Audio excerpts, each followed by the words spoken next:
very clear provocation.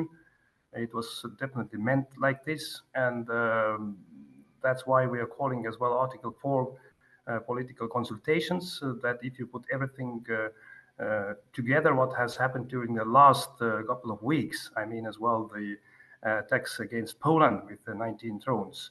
So this is already a systematical NATO test, and that's why we asked that NATO allies, they're showing as well very clear unity amongst NATO. As well, let's discuss what can we do for the Baltic states and the eastern flank, because it is clear that Putin has started on a new level testing NATO and a new level provocation. So this is an adequate response from our side.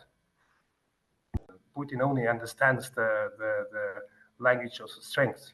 And also, if we're talking about the Russian aggression against Ukraine, so we need to increase the military support to Ukraine. We need to increase the pressure to Putin using more sanctions, more tariffs. Also, we need to decide finally to start using the Russian frozen assets.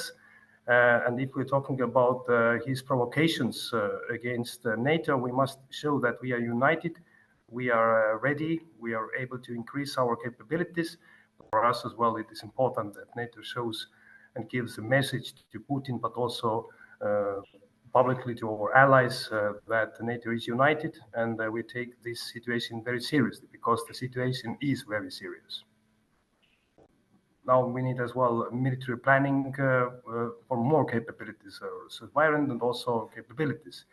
But also it is very important that the NATO shows the unity amongst the membership, and also it's a very clear message to Putin that he cannot push the lines all the time. So 12 minutes violation, heavy violation of NATO airspace needs a solid response on political level and as well on practical level.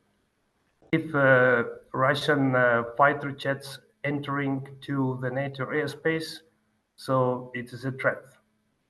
And also NATO responded in a very adequate ways. NATO fighters went up, and of course we had all the readiness to respond. But yes, happily they were escorted after 12 minutes out from NATO airspace. And if you have Russian fighters in your airspace, if you ask, is it a threat? Of course it is a threat.